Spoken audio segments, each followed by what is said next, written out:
안녕하세요. 오늘은 2025년 10월 5일 더사랑교회 김명환 목사님의 주일 설교를 좀 깊이 들여다볼까 합니다. 믿음의 가품을 세우라. 이 제목인데요. 어떤 메시지가 담겨 있는지 핵심이 뭔지 같이 한번 파악해 보죠. 네, 반갑습니다. 이 설교는 신명기 6장 4절에서 9절 말씀 이걸 바탕으로 하는데요. 신앙을 중심으로 한 가정의 전통, 그러니까 믿음의 가품 이걸 어떻게 세울 거냐, 그리고 이게 왜 중요하냐 이걸 아주 구체적으로 다루고 있어요. 특히 그 유대인의 핵심 신앙 고백이죠. 쉐마. 여기서부터 시작해서 풀어가는 게 인상적이었습니다. 아, 쉐마 이스라엘. 네. 설교 초반에 신명기 6장 4절 5절 이 부분을 딱 짚으시던데요. 오직 유일한 여호와. 이게 왜 믿음 가풍의 어떤 절대적인 기초라고 보시는 걸까요? 네, 그게 정말 핵심인데요. 두 가지로 볼 수 있어요. 첫째는 그 당시 세상이 다신론적이었잖아요. 그런 세상 속에서 아니나 우리 가정의 주인은 오직 하나님 한 분이시다. 이걸 선포하는 것, 그 무게감, 이걸 강조하고요. 아, 그렇죠. 오늘날로 치면 뭐 돈이라든지 성공이라든지 이런 세상 가치들이 쉽게 우상이 될 수 있으니까 그런 걸 경계하라는 메시지인 거죠. 네, 세상의 가치가 아니라 하나님. 그렇죠. 그리고 두 번째는 그 유일하신 하나님을 마음과 뜻과 힘을 다해서 사랑하라. 이건 뭐 감정만이 아니라 우리의 어떤 의지 또 능력, 뭐랄까 존재 전체를 다 들여서 사랑하라는 명령이거든요. 존재 전체로요? 네. 그래서 설교에서는 부모가 먼저 이 사랑을 삶으로 실천하는 거, 이게 믿음 가품의 시작이다 이렇게 말합니다. 아, 그리고 들으라. 이 쉐마란 단어가 단순히 듣는 게 아니라 순종의 의미까지 포함한다는 점도 중요하고요. 아, 그냥 듣는 게 아니라 순종까지 하나님 중심 그리고 전적인 사랑 이게 딱 기초가 되는군요. 그럼 다음 단계는 이걸 어떻게 실행하느냐인데 6절, 7절 보면 가르치라는 말씀이 나오잖아요. 네, 그렇죠. 부지런히 가르치라. 이게 구체적으로 어떤 모습일까요? 이게 좀 반복해서 가르치라는 건가요? 맞습니다. 여기서도 두 가지 실천 방안을 딱 제시하는데요. 첫째는 말씀을 마음에 새기는 것. 그냥 머리로 아는 지식이 아니라 삶의 기준, 원리로 삼으라는 거죠. 네, 삶의 기준으로. 둘째가 바로 부지런히 가르치는 것. 이게 히브리 원어가 샤난인데 날카롭게 하다, 별이다 이런 뜻이 있어요. 그러니까 계속 반복적으로 대화하고 가르쳐서 자녀의 삶을 말씀으로 이렇게 벼려가라는 거죠. 아, 벼린다. 날카롭게. 네. 그래서 집에 앉았을 때든지 길을 갈 때든지 이 구절이 참 중요해요. 어떤 특별한 시간을 내서 하는 교육이 아니라 그냥 일상 모든 순간이 다 교육의 장이 되어야 한다는 겁니다. 와, 그럼 뭐 정해진 시간에 하는 그런 종교 교육이랑은 좀 다른 거네요. 그렇죠. 훨씬 더 포괄적이죠. 부모가 어떻게 사는지 그 삶으로 말씀을 살아내는 모습을 보여주는 것. 그게 가장 강력한 교육이고 그게 바로 가품이 된다는 설명입니다. 부모의 삶이 곧 가르침이다. 다음은 8절 9절인데 손목, 미간, 문설주에 말씀을 붙이라. 이건 되게 상징적으로 들리거든요. 네, 맞아요. 유대인들의 테힐린이나 메주작 같은 전통이 여기서 나왔다고 하던데 설교에서는 이걸 오늘날 우리에게 어떻게 적용하라고 하나요? 아니, 늘 말씀 따라야 한다. 이런 상징이고요.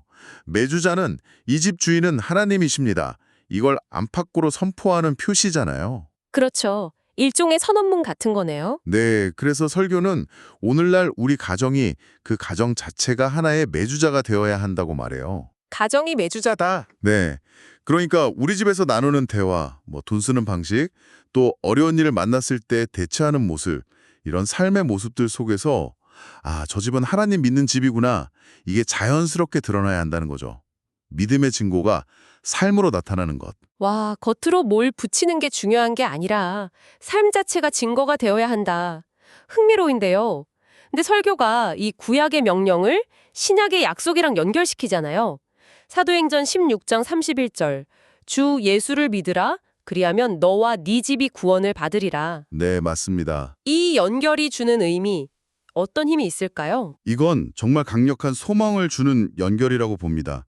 뭐랄까, 구약의 명령이 이거 정말 지키기 어렵겠다 이렇게 느껴질 수 있는데 신약에서는 바로 그 노력이, 그 믿음의 가풍을 세우려는 노력이 결국에는 가정 전체의 구원이라는 하나님의 약속으로 이어진다는 걸 보여주는 거죠. 아, 노력에 대한 약속? 그렇죠.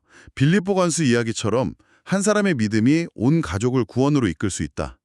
그러니까 지금 당신의 그 신앙적인 결단, 또 가정을 세우려는 노력이 결코 헛되지 않고 오히려 가정을 살리는 통로가 될 수 있다는 그런 격려와 희망을 주는 겁니다. 야, 그 약각 이끌어놓기 정말 큰 힘이 될 것 같아요.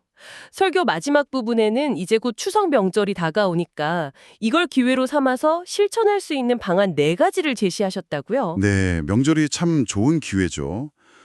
믿음의 가풍을 세우고 또 나누는 기회로 삼으라고 하시면서 4가지를 제안하셨어요. 어떤 것들인 거요? 첫째는 화목입니다.